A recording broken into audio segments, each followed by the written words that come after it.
Early voting begins tomorrow, and Election Day is November 3rd. And during that time, Houston voters will select a new mayor for the Bayou City. Based on recent polls, the top 7 candidates, in no particular order, include Sylvester Turner, Adrian Garcia, Chris Bell, Bill King, Stephen Costello, Ben Hall, and Marty McVey.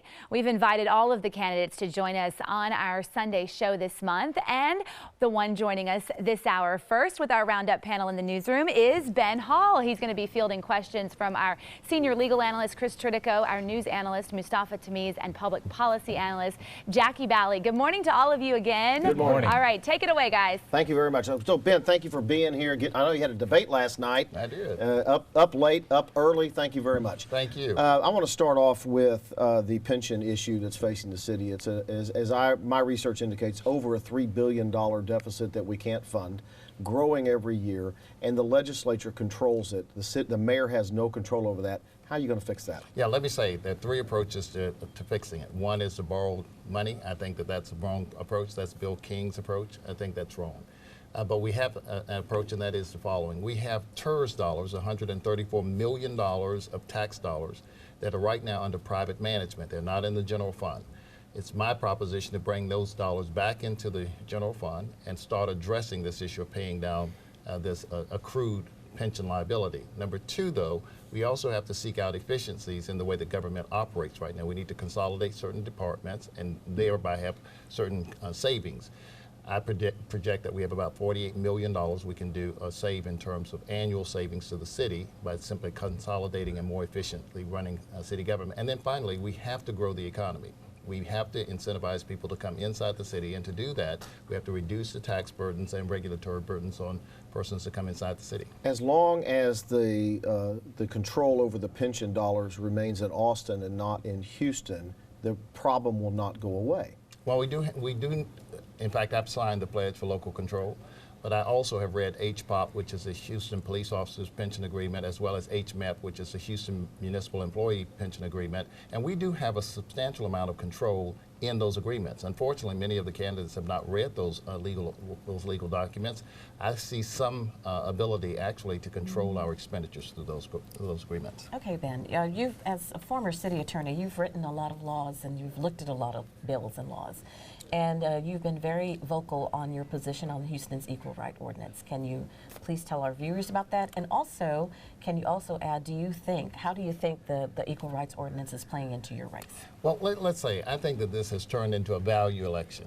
And that is, people who are for or against HERO are going to come out in mass in greater numbers than those who might be interested in how potholes are being filled or pensions are going to be addressed. And let me say, all of those are important issues, but at least the polls show that people are motivated to come out to vote on this HERO proposition.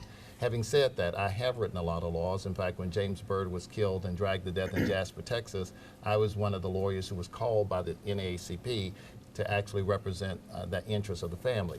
Having said that, I'm not going to play politics with public safety. I've read this ordinance. This ordinance is dangerous as written, and quite honestly, if one of my law students had actually written this ordinance, I would have failed them, because the language is too imprecise, too dangerously written, will allow precisely what the commercial says will be permitted, and as a result, I cannot support it. That's not a political answer, that's a public safety answer. The ordinance will give permission to men to masquerade as women and go into sex-segregated areas, and I think that's dangerous. But if that happens, there's state laws that they would be punished by for doing that, as opposed to the city ordinance. Yeah, the question is not one of punishment. The question is one of permission, whether or not we are taking away from police officers and security officials to keep men out of women's bathrooms. This ordinance takes that power away from them. One of the deterrents right now is that a man fears that if he goes into a lady's bathroom, he could be called out and brought out of the bathroom. Now that kind of deterrence is no longer there because you have the legal right to go in. Stop. Well, let's talk about something else. You know, you've been in a number of forums. This election, we've seen candidates just, daily sparring with each other. What is one thing you feel that has not been talked about as we go into early vote on Monday?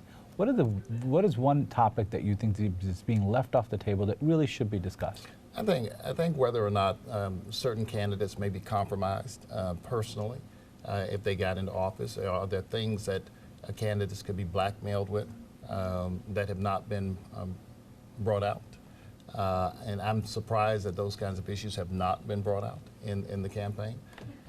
Lifestyle issues of individuals who are pretending to be one way and not wanting to disclose their true identity. I think that those are important issues that need to come out in the election, but unfortunately no one has asked those questions.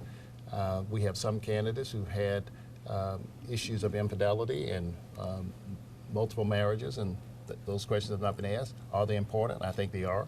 I think that in a value election, people should know a little bit more about the personal peccadillos of individual candidates and make sure that they're not in a compromised position. Well, you've put a lot out there. I have. Are you naming names? Are you pointing fingers? How does I wish that we'd had the questions so that these issues could have come out. Well, you got the question now.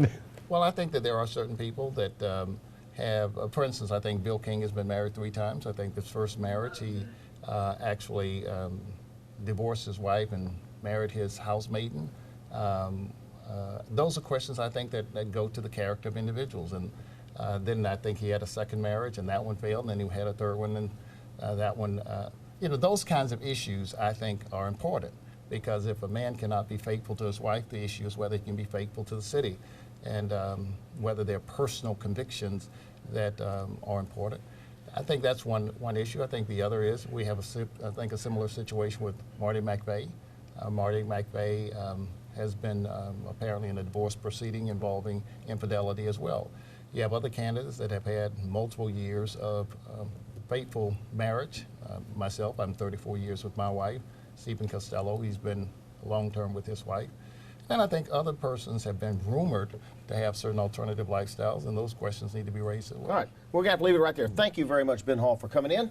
That's it for this half hour. We'll be back in the next half hour with Adrian Garcia. Okay, we look forward to hearing from him as well. Thanks so much again for Ben Hall joining us today. We appreciate it, guys.